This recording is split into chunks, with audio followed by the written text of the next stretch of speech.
Boker Tov, Givreen. Ma shlomcha, Kenny. Ma shlomcha, John. Tov Meod, very good. And Ma shlomcha, Franz. Okay, very good. And I didn't get any raws today, but that's the way it goes. All right. We're going to Psalm 103. Verses 15 and 16. We've covered the first 14 verses in our discussions prior to this. And we want to take a look at these two verses this morning as we continue our work on this psalm. Keep in mind that you eventually have a translation due of the last half of this psalm. And so hopefully this is also of help to you in getting you started on these things and giving an idea of the context. But our main purpose is looking at it devotionally to see what we can get from it exegetically, to try to apply also some of the things that we've learned grammatically. The first line of verse 15 begins with enosh. Enosh means what? Man. And here it is put in the first position without any direct relationship to the sentence. And therefore we look at this and say it is extra position. Extra, outside, position. So it's what we've also called in the past the nominative absolute. A nominative absolute. You can remove it from the sentence and it does not change the sentence. The sentence begins with a kaf preposition on the noun chatzir. Chatzir means grass. The kaf preposition means as or like. Like grass, yamau. Yamau is from the noun yom. It is in the masculine plural construct. That's why the yod suffix after the mem. And the wow suffix is a pronominal suffix, third masculine singular. His days. Okay? Like the grass are his days, or his days are like grass. Okay? His days are like grass. Enosh does not have to be there for us to understand this. And so for translation purposes, for a nominative absolute or the extra position, we would say, as for man, his days are like grass. Katzitz hasadeh kain yatzitz. Katzitz begins with a kaf preposition. So we have another simile, like we had in the first line. Like the bloom or blossom or flower of hasadeh. What's hasadeh? The field. Like the flower of the field. Kain, thus or so. Yatzitz. Yatzitz is a cow, imperfect, third masculine singular. And the verb form is tzitz. It's a middle vowel verb. An ayin yod verb, and that's why we have a comets under the yod, is because we have a middle vowel verb, and with that the hirik that is normally there has already been changed to a pathak and has now been heightened to a comets. So here we have the verb form of the noun tzitz that we had at the beginning of the line, and so thus he blossoms. Like a flower of the field, thus he blossoms. Or thus he blossoms like a flower of the field, or like the flower of the field. Excuse me, it'd be the flower of the field, because the field has the article. It is in construct relation with tzitz, and therefore tzitz is also definite. So this full sentence then, or the full verse is, as for man, his days are like grass. Thus he blossoms like the flower of the field. Okay? Now let's pronounce it and read it together. I'll read the first line and you repeat it after me. Enosh kechatzir yamau. One more time. Enosh kechatzir yamau. Katzitz hasadeh kain yatzitz.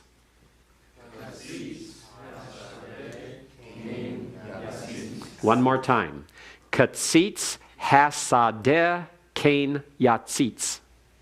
Katzitz hasadeh Cain Yazis. Excellent. Good.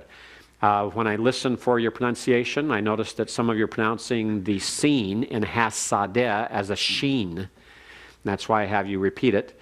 And then some of you are having difficulty with the vowels and the consonants in kechatzir. So when I hear that, I just have you repeat it. I repeat it again and have you repeat it. So it gives you an opportunity to hear it the way it should be and to correct your pronunciation. Remember, one of the most important things you can do in Hebrew is to be able to sight read the Hebrew, to read it aloud, pronounce it, know your vowels and know your consonants very clearly. Notice here we have a parallelism, and we'll come back to that and talk more about it. Let's move on to the next verse, verse 16. Ki ruach is probably to be translated with the key being indeed. We'll find that out by context rather than cause, because, or for. It's not looking at the causal aspect, it's looking perhaps at an emphatic aspect. Indeed, ruach avra. Ruach is here by context going to be wind. We're talking about flowers in the field. We're talking about grass. We're talking about man and his existence. Avra is from aver. What does aver mean? He passed by or he passed over. And here it's talking about the wind passing by. So it's talking about the wind blowing. The wind blows on it. The O here suffix on the baith preposition, being third masculine singular pronominal suffix, probably referring to the flower or the grass by context. If we took it as the man, that is also possible. There's a double implication here. The man is being compared to the grass and the flower. Indeed, a wind passes over it, and it is not. We'enenu. We'enenu. The wow conjunction. The negative of existence, ein, meaning there is not. And nu is a third masculine singular pronominal suffix. So it is translated as it is not or he is not. We go to the second line of the verse and we have another negative. Willow, and something is going to be negated. Yakirenu. Yakirenu is a hifil, imperfect, and it is a third masculine singular, and it has a third masculine singular pronominal suffix. It is from the verb root nakar, nun, kaf, resh. Nakar has the idea of to recognize, to know, or to be acquainted with. Od, that follows it, is an adverb meaning again, yet, still. And mekomo is makom, place, in the construct. That accounts for the reason for the comets under the meme being reduced to a schwa. It's in construct because the third masculine singular pronominal suffix has been added to it. So how would we translate this last word? His place, or its place. His place or its place. So this is the subject. Its place or his place does not recognize it or does not recognize him anymore. So this is by context here talking about either the grass or the flower, or here by application to the man. So if we read through the entire thing, as for man, his days are like grass, thus he blossoms like the flower of the field. Indeed, a wind passes over him, and he is not, and his place does not recognize him again. And the concept here is that once he has left the earth, once he has left his home in death, people forget. He's no longer recognized. And he's not present. So he's not, no one is acquainted with him any longer. The longer time passes, the place where he lived tends to forget him all the more. Now, it doesn't mean immediate family forgets, but it means other people in the community tend to forget. And he's gone. The whole concept here has to do with the ephemeralness of life. It is ephemeral, it is brief, it is short. Job describes the days of a man's life as being swifter than a weaver's shuttle and without hope. And the word for hope is a pun, because the same word hope, tikwa, also means the thread that is used in the weaver's loom. And so it's like faster than a weaver's shuttle, and it comes to an end without thread. There's nothing more left. There's no more hope. And that's the picture that is given here. Man has a very brief existence. Let's read the second verse. Since these lines are a bit longer, I'll go halfway through them and stop so you can hear them. Ki ruach avaravo. Ki ruach avaravo. Ve'enenu. Ve'enenu. Velo yakirenu. Velo yakirenu. Od mekomo. Od mekomo.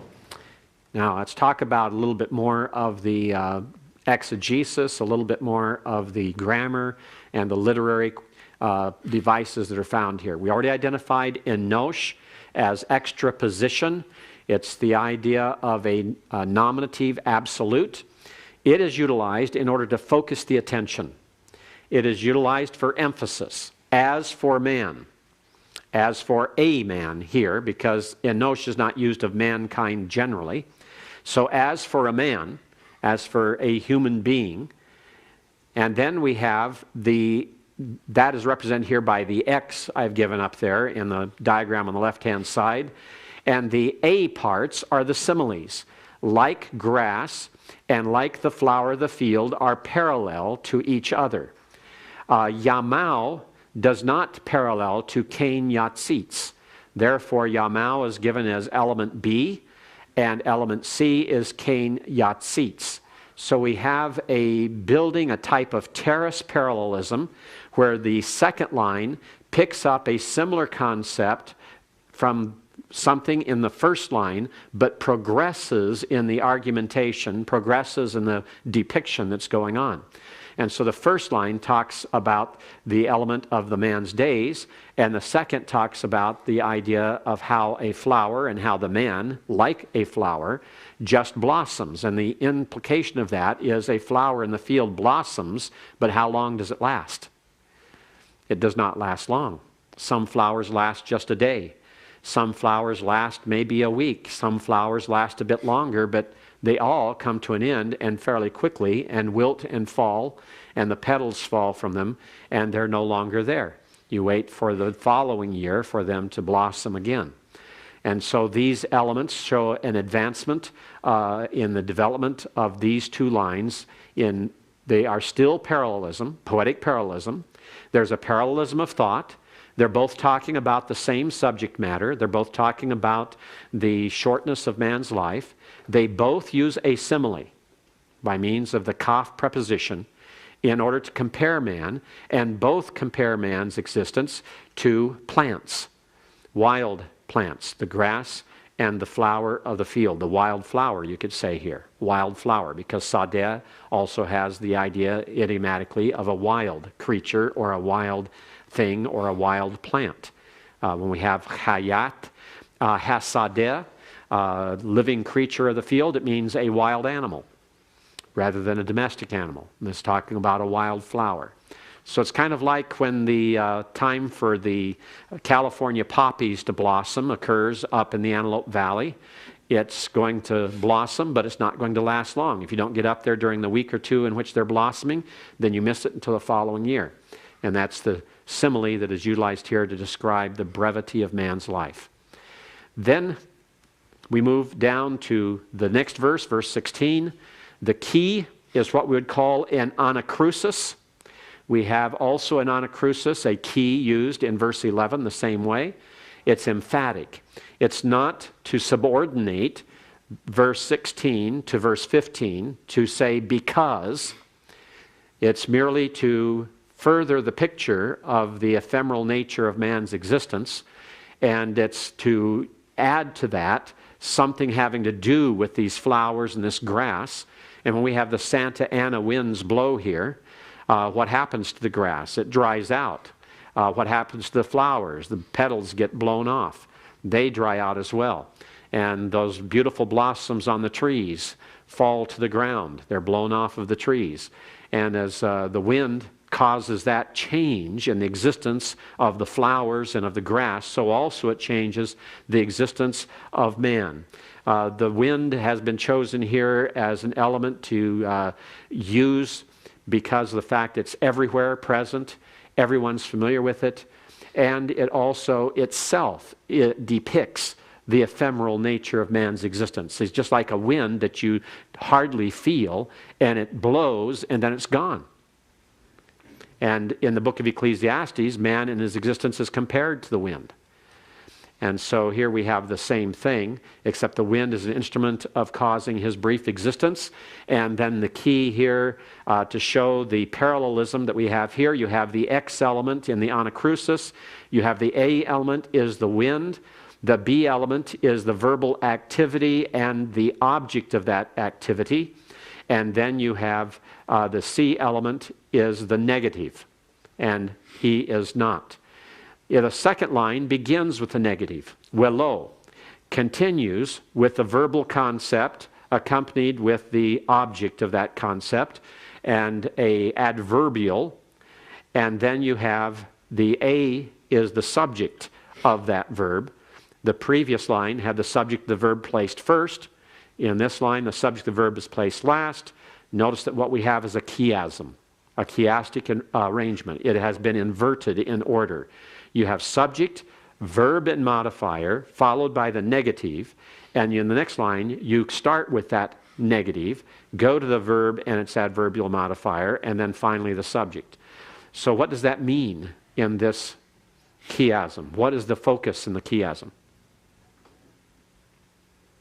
Anyone? Where do we look for focus in a chiasm? The center. The central elements. So the focus here is on the negatives. He is not. The negation of existence. And he is not even recognized anymore. It's all negation. He is negated. He is virtually annihilated as far as earthly existence is concerned. And this metaphor, this chiastic metaphor that is arranged here, then helps us to understand what this existence is in its brevity. He does not leave a lasting mark upon the earth where he lived. He does not leave a lasting mark on his place where he lived. Others will soon take it over and pass by. In visiting Italy this past week, we were impressed by some of the ancient monuments and the buildings and the frescoes in the churches. We walked into one church along Lake Como that had frescoes dating back to the 12th century. And we looked at the large cathedral, the Christendom's third largest church edifice, talking about a building in Milan, the Duomo, and saw that it was being built about the same time that John Wycliffe died. They started constructing it about 1386. He died in 1394. He was at odds with the Pope. It was during the time also of the Great Schism, where you had two popes serving at one time, one in Rome and one in Avignon in France. And I was reading a biography of Wycliffe on this trip, and as I read through it and was impressed by his life and his struggles and everything, and then visiting this cathedral that was being constructed at about the same time he was coming to the conclusion of his life, it reminded me that, you know, probably the people in Milan may not have even heard of John Wycliffe anymore. Even the Catholics especially would not know, because they wouldn't understand that he had a debate, he had an issue with the Pope at that time, and he said that the Pope was the Antichrist, which didn't go over very well with the Pope, as you can imagine. He was ordered to be seized and imprisoned, and at the time he was at Oxford. And he was a professor there. He had a doctor of theology and was teaching at Oxford and also preaching in a nearby church. And because of his significance and his importance, the dean of Oxford volunteered to take his place in the prison cell in order that Wycliffe could be freed, because Wycliffe was falling ill, later suffered a stroke, and then eventually died.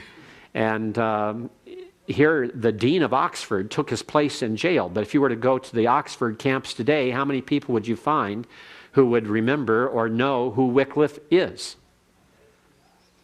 And even though he was an important part of that university for a number of decades, yet there's nothing virtually left anymore. And this illustration here, as we're looking at this, is the same type of thing. The wind blows and soon is gone and we forget it. And that's the way life in its existence is. Remember the context we're talking about here. The context of Psalm 103 is that in spite of man's temporal existence, his ephemeral nature, God cares for him. Mankind may no longer recognize him, the verb nakar there, yakirenu, or remember him. But God never forgets. God never forsakes nor leaves. And God is ever mindful. Remember Psalm 8. What is man that you are mindful of him? And God is mindful of us in spite of our brief stay here on planet Earth. And he does care. And we do praise him because of all the benefits that he has poured out upon us in his grace. And that's the theme of this psalm. And this is just one of the ways to demonstrate that we are the ones who owe him the praise, because we are virtually nothing. We are virtually nothing. As one man said, we're nothing more than a grease spot on the freeway of life.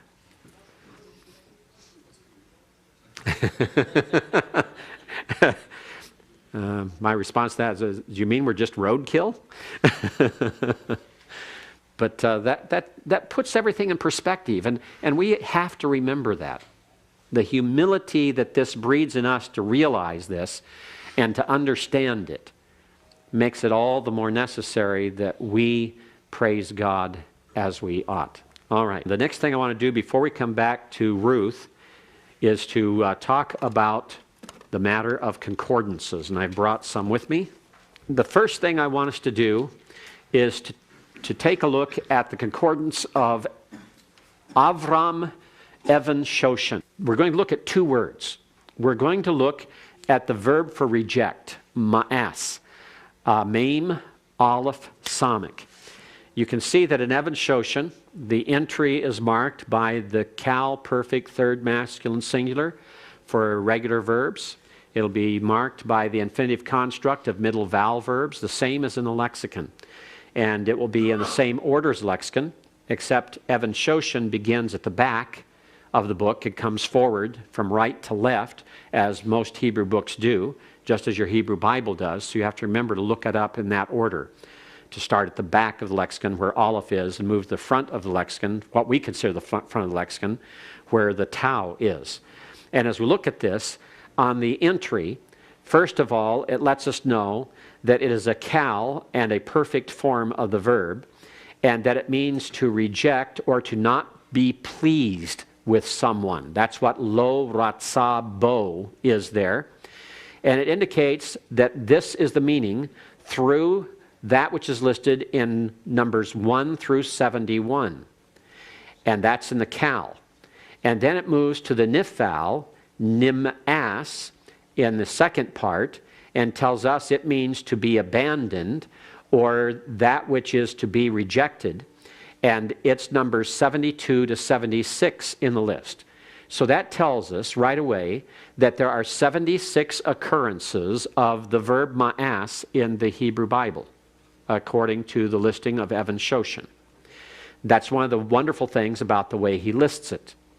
And then he lists the various synonyms, baz, bazah, bachal, baz, and ga'al,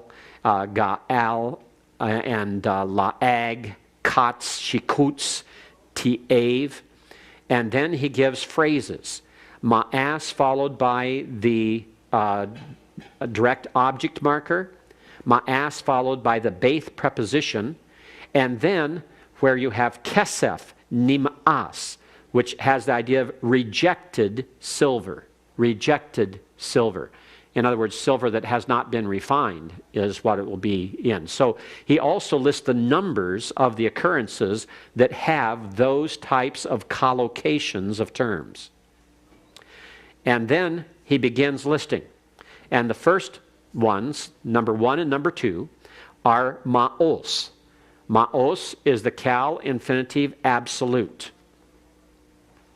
And it's numbers 1 and 2.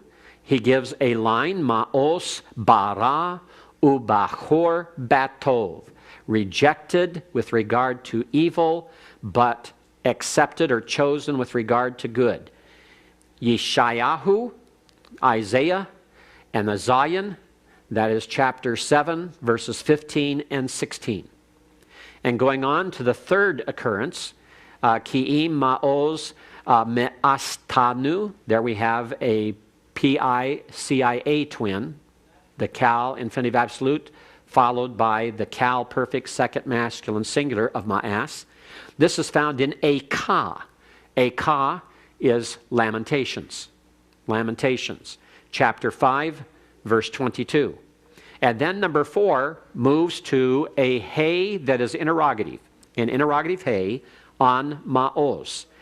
What he's doing is going through and listing in order all the various forms of the verb.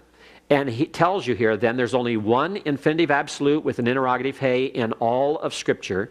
That is in Jeremiah chapter 14, verse 19. And then the only occurrence of the cal perfect third masculine singular with a second masculine plural pronominal suffix rejected you is in Isaiah, and that is in chapter 30, verse 12. And then you go on down to the cal perfect third masculine singular with a third masculine plural pronominal suffix occurs only once in Amos chapter 2, verse 4. And then I have rejected, ma'asti, occurs 3 times in the Scriptures, once in Amos and twice in Job. And then you have it with a wow conjunction occurs in, this is a 2 Kings in chapter 23, verse 27.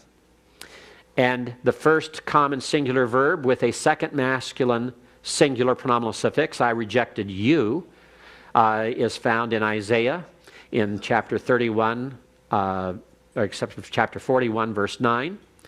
And then the same verb, but with a third masculine singular pronominal suffix, found in 1 Samuel, and that is found in chapter 16, verse 7. And then you have ma'astim, and you have ma'asta, you have rejected. Notice you have rejected occurs 4 times. And just keeps on going down through. You can look at each form of the verb. You can find the cal perfect, third masculine singular, occurs in number 22 through 26, which makes that a total of 5 times. And then you have its suffix.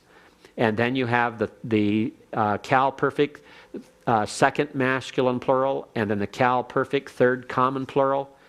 And the cal perfect third common plural also occurs in pause at number 36 and following.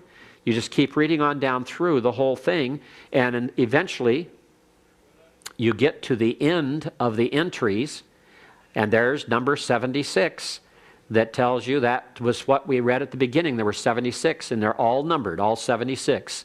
So you can clearly see how many times it occurs. And this will go on. He will list any forms that are related to it. Any nouns will be listed, and they will be numbered according to the number of occurrences. So if you want to find out how many times ma'as as a verb is used in the Hebrew Bible, you turn to Evan Shoshan, you go to its entry, you look at the number of occurrences, and you have it all. And if you want to know, okay, I'm in a passage in 1 Samuel 16 where God says, I have rejected, referring to Saul. Remember, you translated that.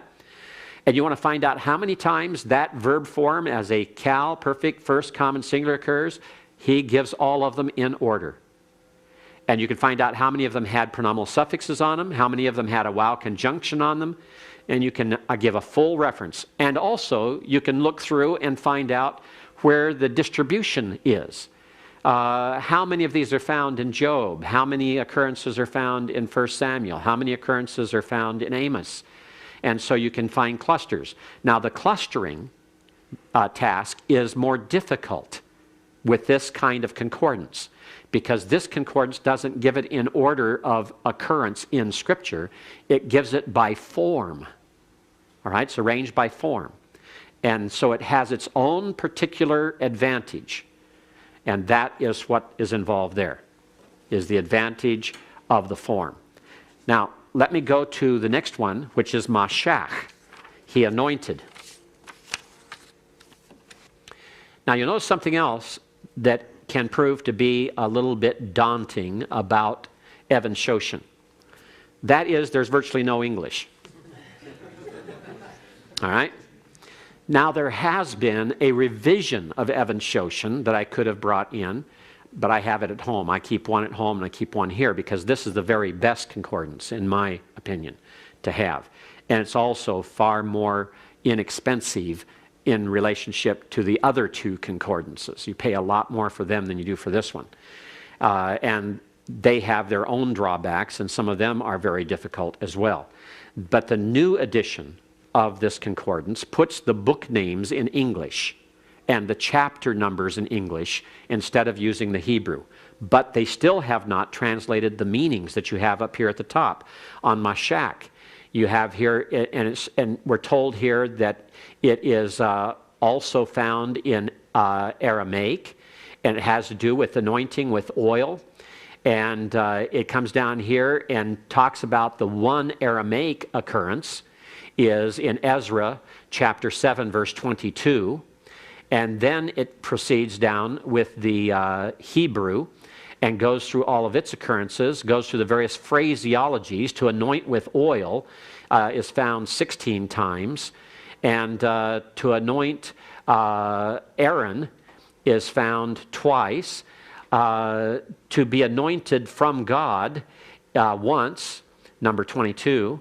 To be anointed by sons is once, and to be anointed by Yahweh is once, and to have the holy anointing, or the anointing of holiness, is Numbers 17, 18, and 19. And as you go down through here then, you find out that this is a noun instead of a verb. Meshachah, Meshach was also a noun. And as you come down through it, then you come down to Mishachit. And why? Oh, we have to go to the other page to get the verb. The verb is placed first on the other page. Get down here where you can see it. Okay, here's the verb. And you have the various forms of the verb, and the kal, the nifal. Mashiach is the noun, Messiah, anointed one. Mashachah is anointment or anointing, which we were just looking at. Mishcha, mimashcha. And then we have the meaning in the verb. The kal of the verb has the idea of to pour out on a man, or to show delight with oil, purpose with oil, as a sign for sanctification and for setting apart. To the idea of here's ordination, for ordaining a king, a priest, a prophet, a pillar, an altar, and all of these. Then it comes into the various phrases. And we find here that the multitude of readings in Numbers 2 through 69, and then all down through, and then you begin working on the different forms. And it begins with the wow conjunction on the kal infinitive absolute, and gives you number 1 here. We saw up here a number 65, or 63 rather. Is that 65 or 65? And so as we go down through this, we go down through this column to the bottom of the page, and we find out that the bottom of the page we've already reached number 55. We go to the top of the next page where we had the noun, go to the verb, and we go down through 70, because the 65 have to do with the kal, and the 66, 67, 68, 69, and 70 are the nifal. And so we know then there are 70 occurrences of Mashach in the Hebrew Bible as a verb. And we have them all listed, and we have all the references, and we have a phrase. so that we have at least part of the verse that they're in, so we can see some of the immediate context as we're looking at it. Now, let's go to another. That was Evan Shoshan. Evan Shoshan is spelled like even, E-V-E-N hyphen S-H-O-S-H-A-N. Let me write that up here on the board. I'll start my computer here a little bit later. I'm saving the battery for now. Evan Shoshan. That was Evan Shoshan. The next one we're going to see is Lazowski. And the one after that is Mandelkern. These are the only three acceptable Hebrew concordances for research in exegesis classes at the Master's Seminary, whether they're taught by myself, or whether they're taught by Dr. Grisanti, or whether they're taught by Dr. Buznitz. These three are the only three Hebrew concordances. Englishman's Hebrew concordance is not a true Hebrew concordance and is not acceptable. It is not as accurate. It is not well enough organized to give you the type of information you need to be getting when you go to a concordance. And so we discourage using it. We prefer that you use one of these three. The very best one, I believe, is Evan Shoshan. Bob Chisholm agrees. We'll find that out when you get into the third semester of Hebrew and we have his textbook From Exegesis to Exposition. Kelly? Is Evan Shoshan Jewish? He's Jewish. Is that why he's Avraham Evan Shoshan. just writing Hebrew? And Yeah. Avraham, it was published in Jerusalem. Avraham, Abraham. Evan means stone and Shoshan means lily. Father of multitudes, stone lily. Sounds like he was a hippie, a stone lily, all right? Flower child, all right? Some of that may be beyond some of you because the hippie generation, the flower children may have been before your existence, before you were born. But you may have had parents who were flower children, so you may have heard from them, all right? Okay. Let's go to Lazowski. And we'll look at his arrangement, his concordance. And one of the first things you're going to find about Lazowski is you're going to gain an immediate appreciation of him. Note the text. It is handwritten. He hand-wrote the entire manuscript for publication. I believe that this concordance was first published in the late 1800s. It was after the printing press, but just to give you a little bit here, James Barr, in his Semitic Philology and Interpretation of the Old Testament, says of this concordance, among works of reference, the concordance should not be neglected. A new concordance using a more purely semantic mode of organization compared to Mandelkern, and separating out major cases with nouns, whether used as subject, as object, or otherwise, but not the simpler formal and morphological differences, was published by Gerhard Lazowski, 1958. Excuse me, it's not 1800s. The 1800s would be the other one. I've got Mandelkern. But Stuttgart, Germany, by Lazowski in 1958. So it was long after that, after the printing press. But he chose to write it all out by hand. Notice that he begins first by telling you it occurs in the cow. He gives you the meaning in German, verschmachen, in English, to reject, to despise, and in Latin, spernere, which means to despise, to spurn, and repudiare, where we get our word repudiate from, to reject, to despise. And then he lists them in biblical order, the way they occur in Scripture. Leviticus 26:15, 26:43, 26:44, Numbers, and then he moves into RI, which is Richten in German, is Judges, the book of Judges, 1 Samuel, and then he goes on down to 2 Kings, and then from 2 Kings to Isaiah, and then to Jeremiah. And notice there are several things here about this text. First, along the right-hand margin, he has letters. E, E, F, E, E, G, E, E, H, and F. You'll see down through here. And as you're looking at all of those letters as they're going down through, you have to go to the bottom of the page.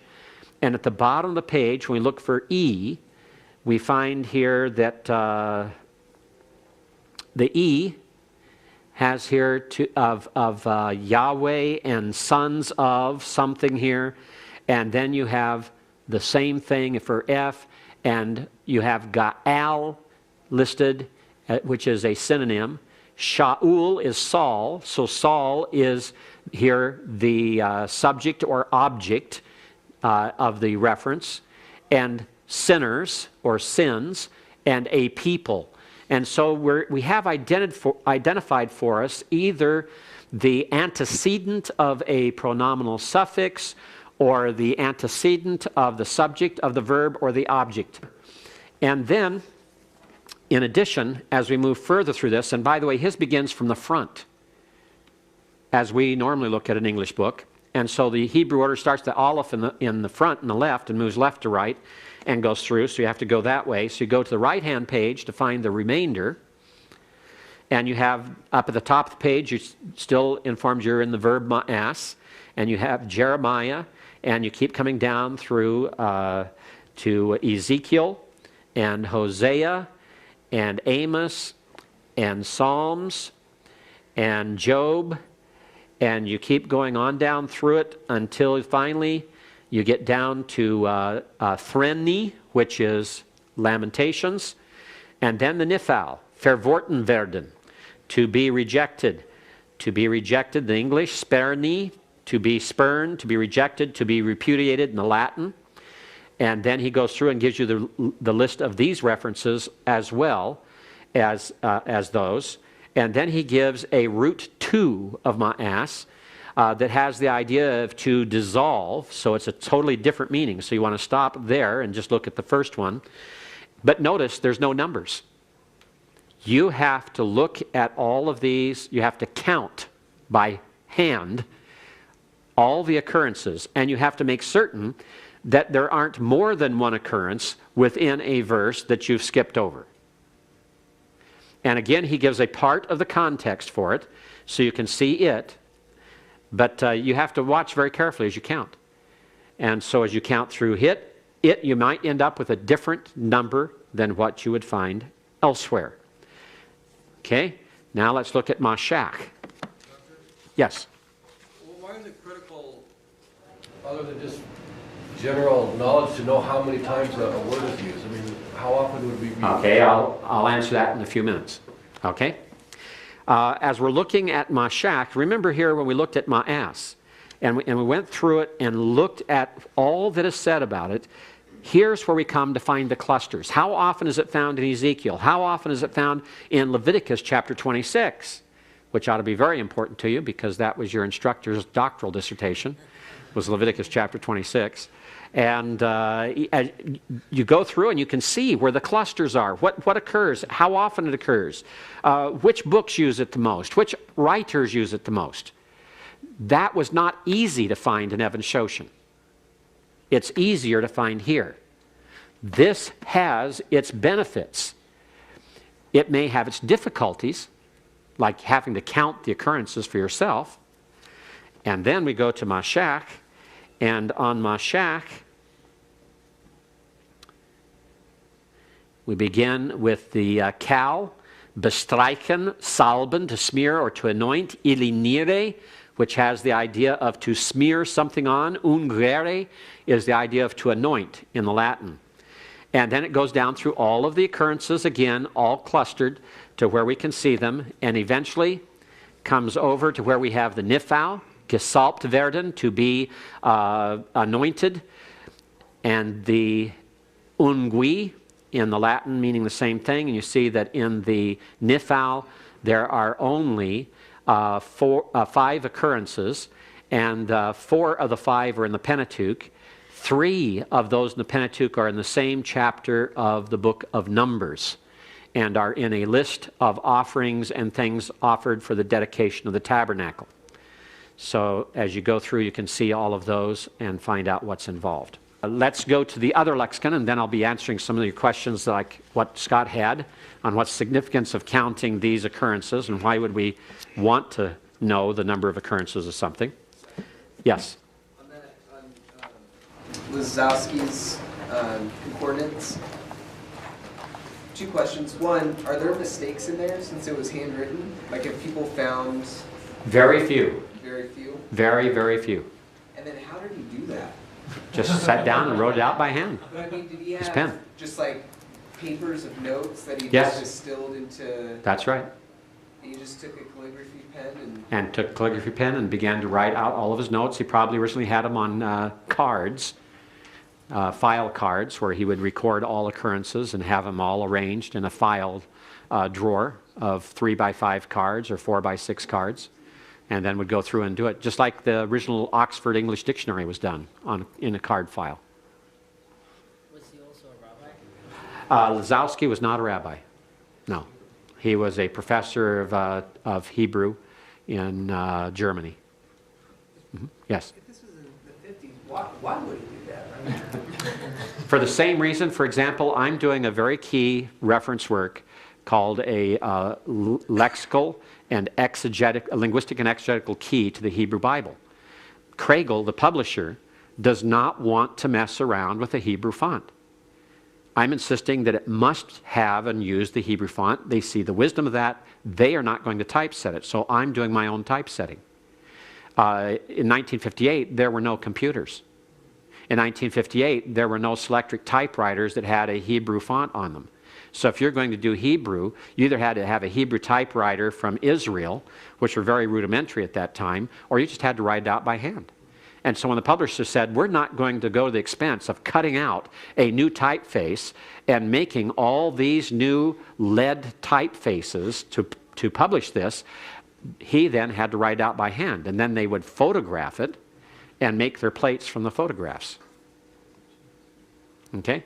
So that's just the way it works. The way it worked. There's still many publishers today. You'll see, for example, Holiday. You'll look at it and say, why is there so much transliteration within the articles? Because the publishers don't want to mess with Hebrew type. And so if you're going to insist on it, then you're going to have to do it yourself, still. And it's going to remain that way until the computers have so electronically cataloged and have such databases that it can be easily plugged in. And that's what people like at Libronics are working on to try to do and produce so that we can have the fonts as we would like to have them. Okay? All right. Let's go to Mandelkern. Now, there is a later edition than this one of Mandelkern. This one is 1896. Dr. Grisanti found this in the library on the used bookshelf where it was being sold because it was being discarded from the stacks. He's the only one among us that has a Mandelkern in his library because of that.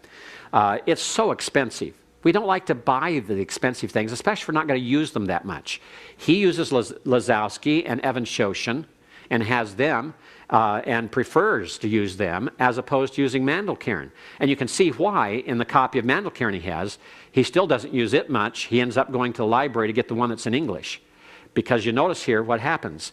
Ma'as, the first root of ma'as, parvi aistemare, to think little of. Spernere, to spurn, to reject. Contemnere, to condemn. Repudiare, to repudiate, to reject. Reisere. Reisere is where we get the word reject from. It means reject. That's where we get the word reject. It's sometimes spelled with a J instead of an I. Pigere. Pigere has the idea of to totally disannul, to disassociate, and to abandon someone out of a disgust. Some have suggested this where we got the word pig. A pig is something that's disgusting. Pigere, to be disgusting, to be considered as disgusting. And then it goes through, and it begins in the Hebrew to say that this occurrence has the idea that is well known and talks about the rejection that it has as a meaning and is to consider as light or as nothing.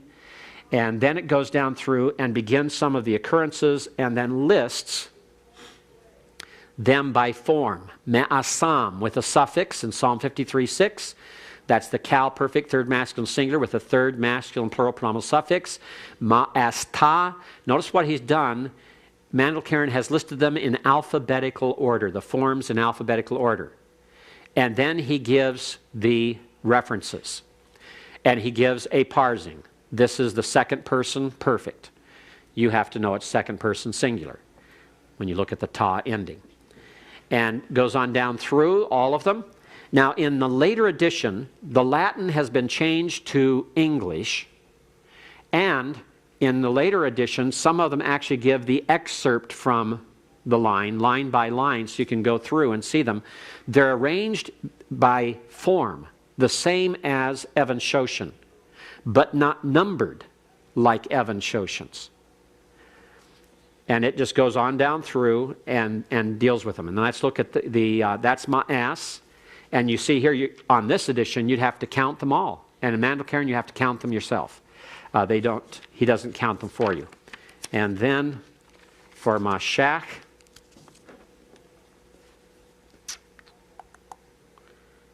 all right, Mashach unguere ad inaugurandum et consecrandum. That means to anoint for inauguration and consecration. Like the inauguration of a king, the coronation of a king. And ilinire means to smear, All right? And you go down through all of these, and it has here, it begins with a discussion that says in Hebrew, this has the idea of anointing by hand upon the head. And while words are being spoken, in Aramaic, it's the idea of anointing with oil, and it can be an anointment on the bones or on a body. And the reading of this in the Aramaic is mashach, and then it goes to the nouns and talks about how that in Assyrian, the meaning is to anoint. And it goes on down that the one who is anointed with oil is one who is considered sanctified, who is set apart. And it goes on down to discuss all these things. But that's all in Hebrew, you see. Unpointed Hebrew to boot. Some of the modern editions of Mandel-Karen have switched some of that into English, but not all of it. But I show you this for another reason. Notice what's happening here. Latin and Hebrew, German, Latin. The Hebrew tools that you have today and are able to use and have available to you are becoming more and more in English. Mandel-Karen's now in English. Evan Shoshan is partially in English. And Lazowski at least provides you with an English translation. But those who've gone before you had nothing but these. We had to learn Latin, we had to learn German in order to use these tools. And when we were assigned research in seminary, oftentimes our seminaries did not teach us Latin and German. And so if we did not have them, it was very difficult to perform the exercises, and sometimes we had to then hire someone else to translate for us, who knew Latin or who knew German, in order that we could do the assignments. And that was considered part of our obligation as a student. If you didn't know the languages, it was up to you to learn them or to find someone who did and have them do the translation for you out of Latin or German. And the theological dictionaries we'll be talking about later, because I'm taking you through today. We're looking at concordances. Next Tuesday, we're going to look at lexicons. And the following Thursday, we're going to look at theological dictionaries. And as we go through and look at these, you need to really appreciate the amount of work that's gone into putting these into English translations to make it an easier job for you. And it ought to make you appreciate when you especially go back and read some of those older commentaries that you have on your shelf of the men who went to use these tools and used it to produce commentaries for you and I to use. They did it at a high cost of involvement in learning languages and devotion to it and time spent in it. And it was not something they just did flippantly or they did rapidly or quickly. And most of them did not have secretaries that they could hire to do it for them. They did not have recording machines. They could not have it recorded on tapes and then transcribed later. Their editors were often very critical about the way something looked, but knew nothing about what was contained. and created all different difficulties for them. And so when you look at some of these works, like, for example, Kyle and Delitzsch, and realize it was translated in English a long time ago, but yet look at their work and what they used and what they had. It is absolutely astounding. You stand in amazement of these men and what they've accomplished and what they've done to help us be able to have this point and come to it. Solomon Mandelkern did all of his by hand that was later typeset. He worked on this in the 1500s. That's how old this concordance is. I believe the exact date is 1531. 1532. 1532. And this is an 1896 reprint. And this was all done before computers. And to put it all out and to list them all and to go through them shows a great deal. And he was a rabbi, by the way. He was a rabbi, Solomon Mandelkern. This was published in Leipzig, Germany, but he also did some work in Poland as a rabbi. All right, let's go back to the two words that we're looking at, ma'as and mashach. And as we look at it, let's take a look at what results we'd find from the three different concordances, from Evan Shoshan, from Lazowski, and from Mandelkern. First of all, we find out in Evan Shoshan that ma'as is found 76 times. There was no doubt about it. It's numbered. And it's very easy to identify. In Lazowski, you have two different possible conclusions. 75 times or 77 times. And that depends upon whether or not you accept a couple of his readings that indicate something very different from what you see in Evan Shoshan. He lists some occurrences that Evan Shoshan does not list. And so this has to do with textual problems and difficulties. Then you go to Mandelkern and you find the same thing. And it pretty well lets you know that they are looking at the same texts and they are looking at the same difficulties of textual readings. We find out that Lamentations 3:45 is one of the key points in Lazowski that differs from Evan Shoshan. So if you take the 75 demonstrated, proven times that Lazowski gives of unquestioned occurrences and add to it Lamentations 3:45, then you have the 76 of Evan Shoshan. When you go to Mandelkern, you find out that there are two, and that you find this out by going to the Hebrew and Aramaic lexicon of the Old Testament, where you find that there are conjectural readings, conjectural emendations in 2 Samuel 1:21 and Hosea 7:3. These two are what then cause an additional problem. And if you look at this carefully, you'll see that, well, 75 plus Lamentations is 76, but adding 2 Samuel and Hosea 7 makes 78, not 77. So what's going on? It's the fact here that you have a difference between the three in which readings they are accepting. Evan Shoshan is accepting one of these three readings, which is Lamentations 3:45. Lazowski ends up accepting Lamentations 3:45, and I believe it was 2 Samuel 1:21. And Mandelkern added to it Hosea 7:3. So these three verses, where there are textual problems, are treated differently by each of the three lexicons, sometimes agreeing and sometimes disagreeing. So it amounts to, if you count the conjectural emendations, it amounts to 78 actual occurrences, but then you have to determine now which of these are you going to accept yourself.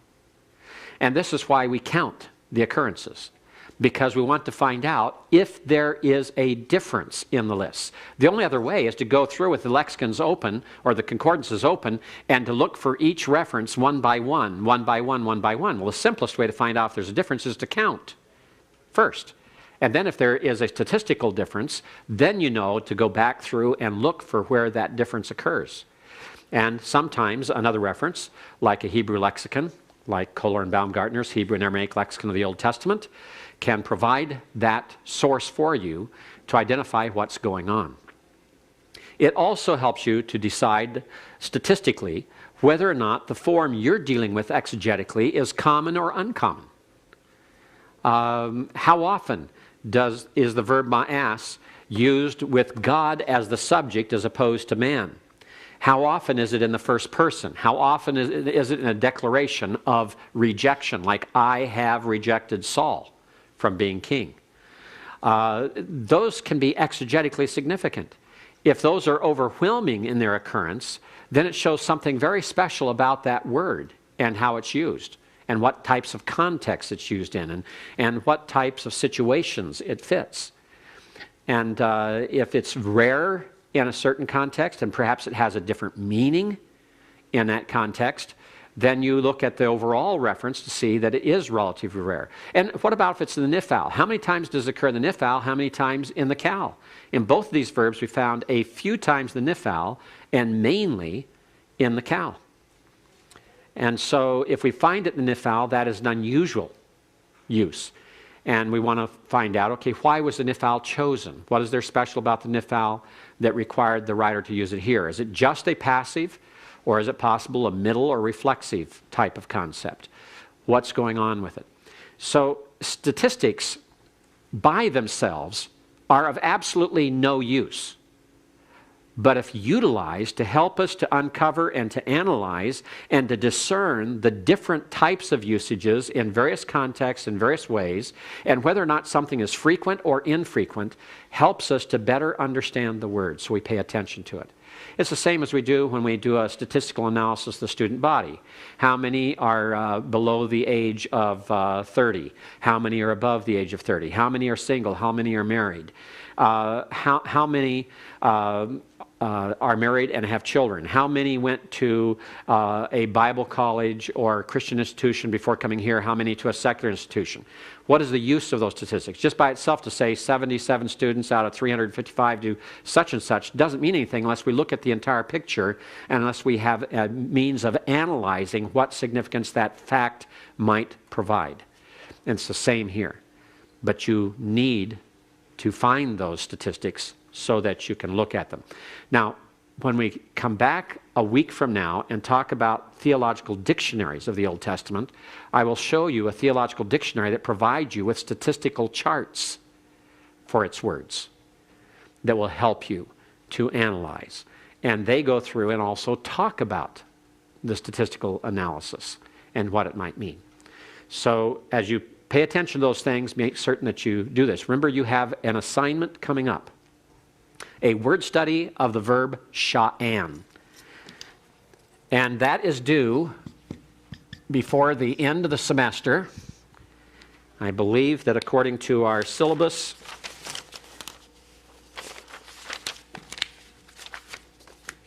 that is due on May 1st, a word study of sha'an.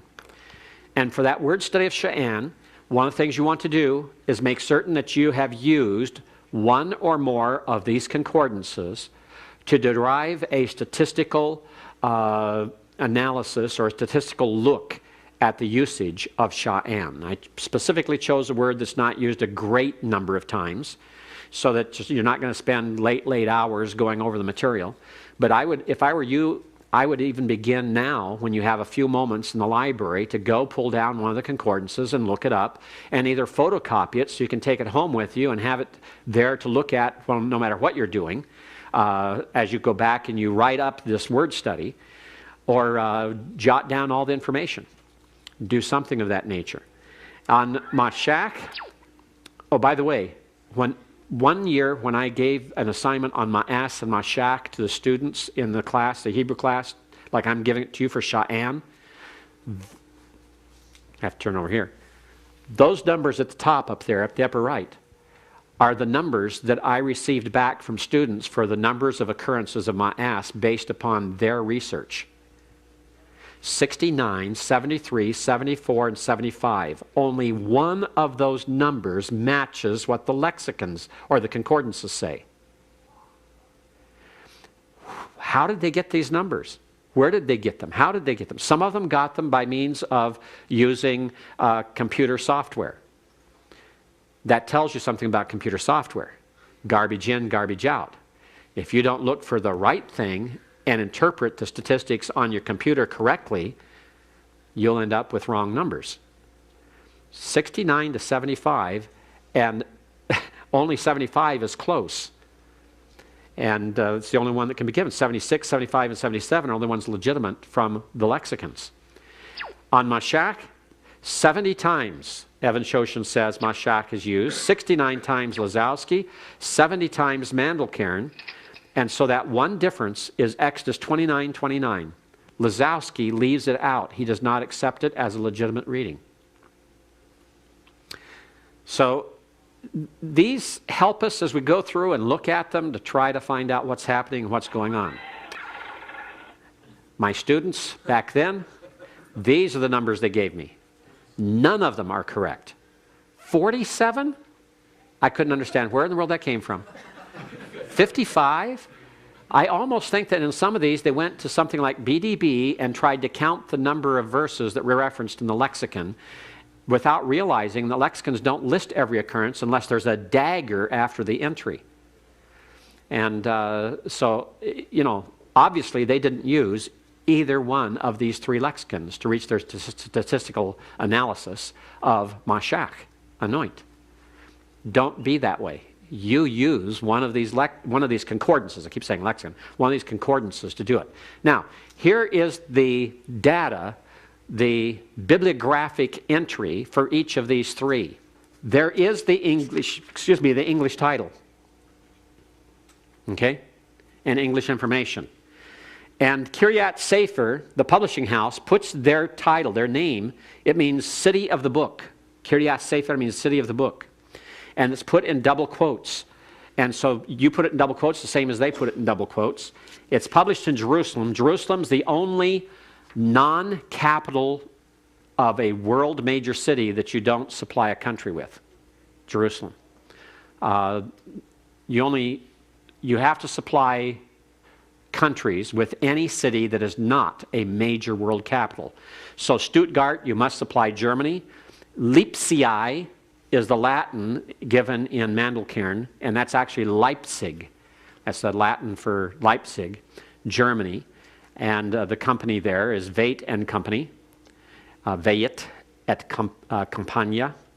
And the date, 1896, is in brackets because it's derived from reading the introduction, and it's not given on the back of the title page. Otherwise, you just put N period D period, lowercase n period D period, to show no date, because there's no date given. And when you derive that date or devise that date or find out that date from another source rather than the title page, then you put it in brackets for that information. But also, for this volume by Evan Shoshin, you could have chosen to go to the Hebrew title page and put it in. You could put in the Hebrew title. And if you put in the Hebrew title, you also put in the author's name and the publisher all in the same font.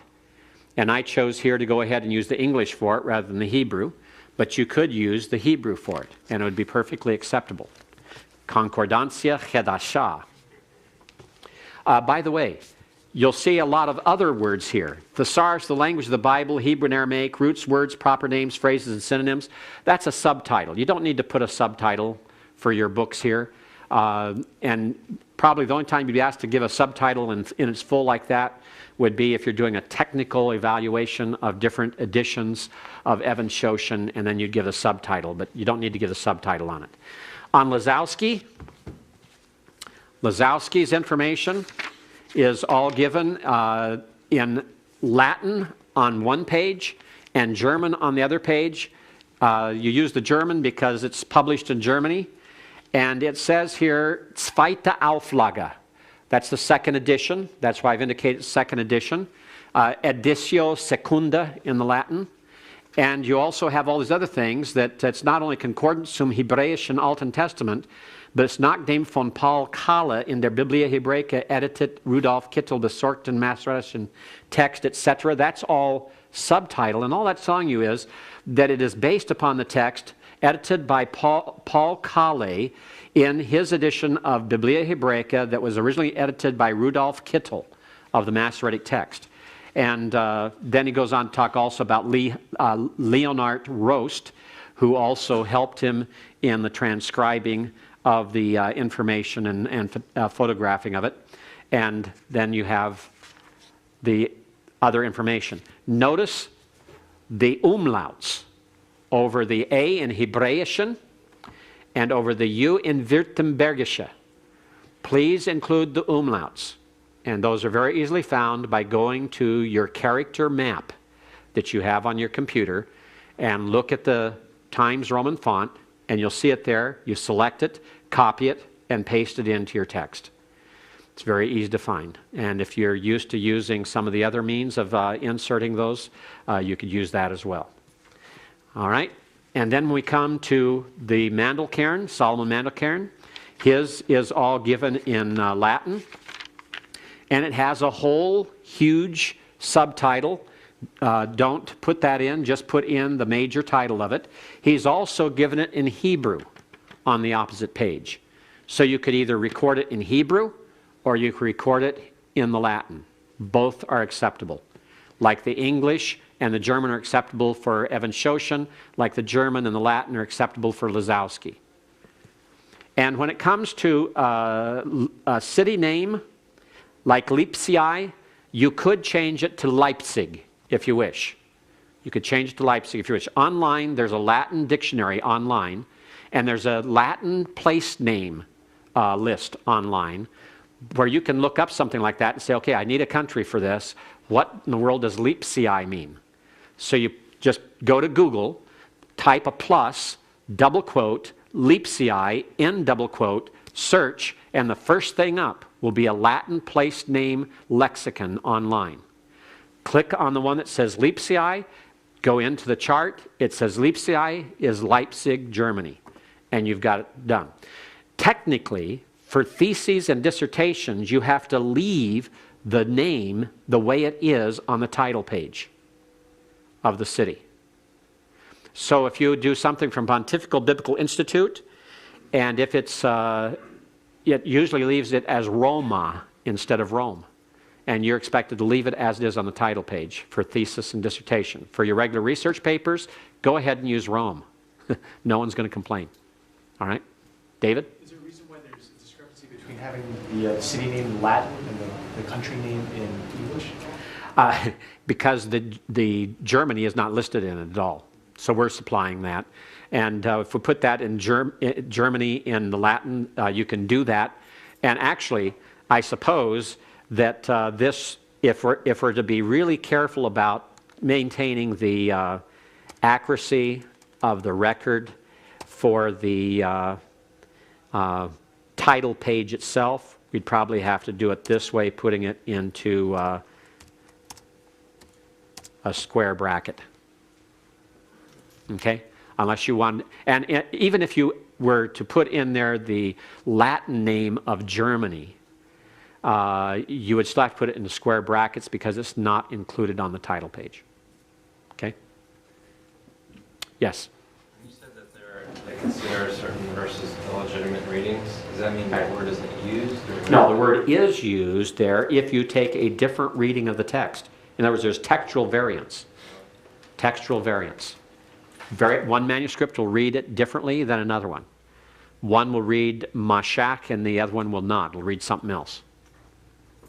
Okay? It's a textual variant. Has to do with textual criticism.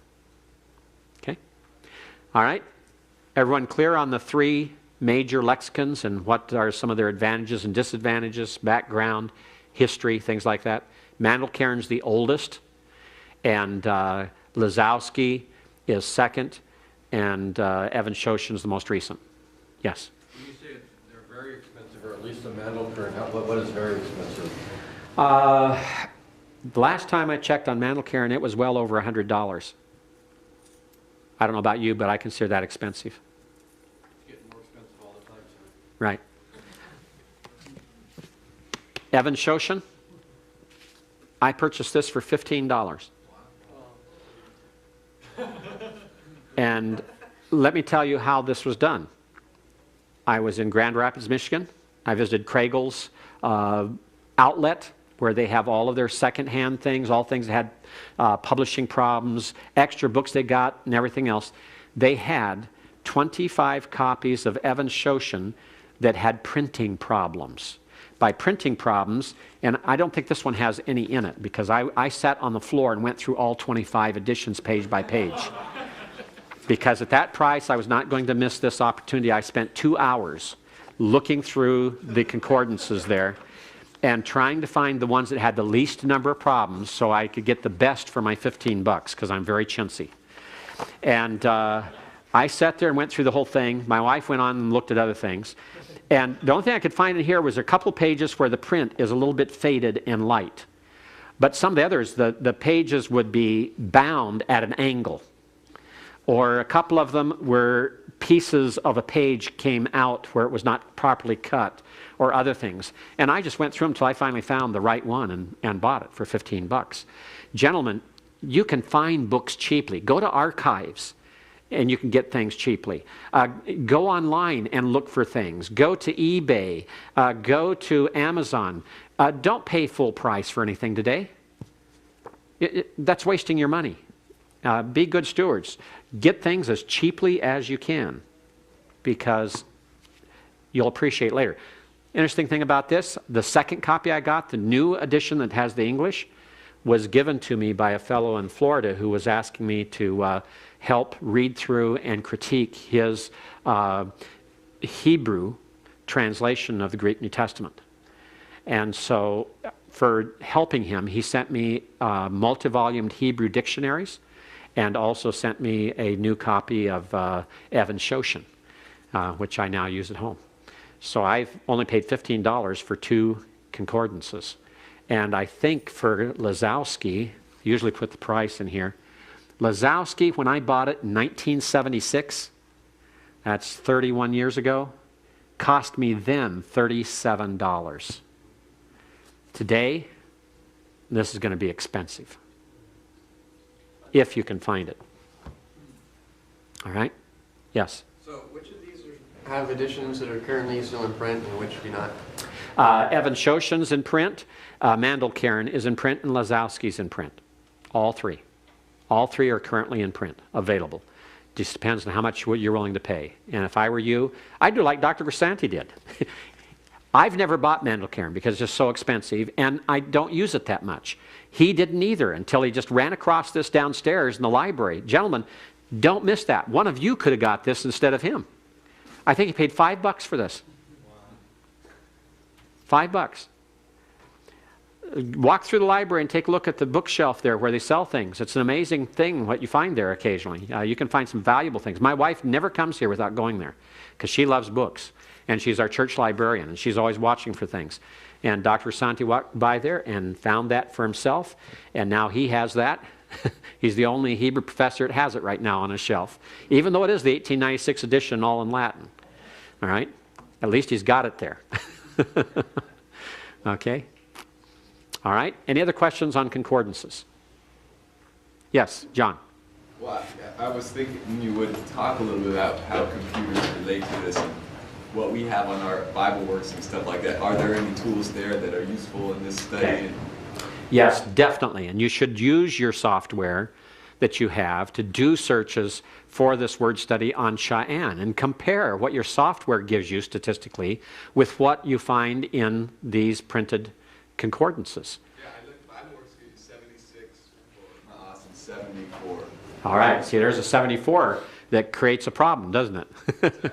The 74 is... 74. It's with the same one. Oh, I see, the 2-1. Oh, okay, the 2. Okay. All right. So it gives the same there on that. It's not always going to be the same. I can tell you that right now. There are problems in the software where you'll find differences and difficulties. Also, when you search for words, find out how to search for the root form. And also, pardon? The lemma is the exact form. Whether it's mashak ta or mashak ti or whatever, that is the lemma. It's just a form. And you want to learn how to search for a root form. You want to be certain that you distinguish when there are homonymous roots like ma'as 1 and ma'as 2. How do you know which one is which? Some computer software do not distinguish between 1 and 2. And so the statistics will be inflated because it will give you both roots statistics, because it just looks for MAME, Aleph, Samic, root, and it'll just give you all that occur. And some will also do the same thing with giving you the root for the noun. And so you really have it inflated. And then you have to watch out that you make certain that you have turned off the Kativ Kare function. Because and this is something that's very recent, in the most recent editions of Bible Works and of Libronics, they finally made it to where you can rule out Kativ Kare and just get a straight reading of the text. In the past, go back 2 years or more, you could not do that. Every search you did would come up with the Kativ Kare, and the statistics would be inflated because it would give the Kativ Kare in a square bracket, and because if the Kativ and the Kare were both from the same root, then it would give both, and would count both. And so it was double counting a one-word entry. And many times the Kativ Kare are totally different than what is actually in your Hebrew text. They've been altered and changed by the editors to fit what they think should have been written instead of what's there, or what should be in the margin, the Kare, that the Masoretes indicated should be read. And so you have to be very cautious of that as well. John? What is the Kativ means written, which means what's in the text. And Kare means to read, which is what the Masoretes put in the margin, the Kare. And so in the Westminster tagged text that Westminster Theological Seminary did, that is originally put in square brackets, and they also went in and they didn't just give you the writing of what's in your Hebrew Bible, what's exact printing there, but they said, okay, the Kativ that we have has a Kare, therefore the Kativ is wrong, but we disagree with the Kare, so let's change the Kativ to what we think the Kativ ought to be. So in reality, it ends up with 3 different readings of the same word. One, their own edited, opinionated reading of what it ought to read as the Kativ, the written in the text, and then their editing and adding vowel pointings to the unpointed Kare that the Masoretes put in the margin. And then oftentimes the software, the actual reading that's there in the Stuttgart text is not even there, is not even available. You have to go to a hard copy and type it in yourself. But now, both Bible Works and Libronics have more sophisticated distinguishing characteristics, and you can select your parameters of your searches to where you include Kativ, or you include Kare, or you exclude both. And so that's now taken care of, but that's only in the more recent editions. So if you don't have the most recent versions, you're going to have still the same problem. Okay? And you just have to be aware of that. Chad? So when we're searching, what is it you want us searching for and excluding? Sha'an. Well, Every form of Sha'an. Not the word, but as, like, you're talking about... I don't want Kativ and Kare. I don't want Kativ and Kare. I just want the actual text. What's in the Stuttgart text. Okay? Biblia Hebraica Stuttgartensia. Yes, David? Are you going to give us any more information on how you want us to conduct this? Oh, yes. Okay. Right. This is just the beginning. We just looked at concordances today. We're going to go on Tuesday to talk about lexicon research and what you'll do in the lexicons. And we're going to go on Thursday following to talk about theological dictionaries and how to use them. Correct. We're going to have 3 full days to work on this and to tell you what I expect. And your paper is not going to be any longer than 2 pages. It'll be a 2-page paper. That's it. Nothing longer will be accepted. All right? And the first thing we talked about today is doing a statistical analysis on the basis of concordances. And you can use your Bible software as well, but I want you to take a look at least one of these 3 concordances in the library to use as a database and for a checkpoint of what you're looking at in the Bible software. Okay? And at this point, basically, it's statistics. It's saying how often does it occur? How often does any particular form occur? Is there any particular form that dominates? Is there any particular area of the Hebrew Bible where this word Sha'an dominates, or it dominates the word? Is it a word that's peculiar only to the latter history of the Hebrew language, or is it the earlier history? Is it only found in the Pentateuch? Is it only found in the post-exilic prophets?